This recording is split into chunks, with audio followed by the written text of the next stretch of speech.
मामांचा प्रचार हर्षवर्धन पाटलांना करावा लागणार आहे.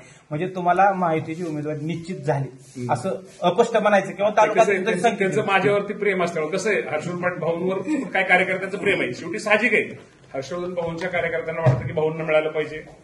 हनुमंतबाबा आमच्या पक्षाचे अध्यक्ष आहेत, त्यांना वाटतं मामाला मिळालं पाहिजे किंवा डॉक्टरला वाटतं मामाला मिळालं पाहिजे. शेवटी प्रत्येक कार्यकर्त्याला त्याच्या नेत्याला मोठं व्हावं वाटतं, मिळावं वाटतं. त्यात हर्षवर्धन पाटलांच्या कार्यकर्त्यांचं पण काही चुकीचं नाही आणि राष्ट्रवादी काँग्रेस पक्षाच्या कार्यकर्त्यांचं पण काही चुकीचं नाही. जर हर्षवर्धन पाटलांना जर तिकीट मिळालं तर तुमची भूमिका काय? जोरात काम करणार मी त्यांचं. तुमच्या असं मनात काय येते असं काय?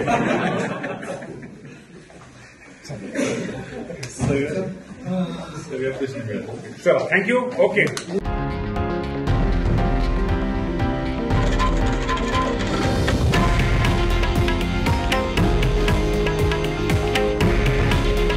हे आहे देशातील नंबर 1 न्यूज नेटवर्क आणि आपण पाहत आहात TV9 मराठी. काळजी तुमची, हित महाराष्ट्राचं.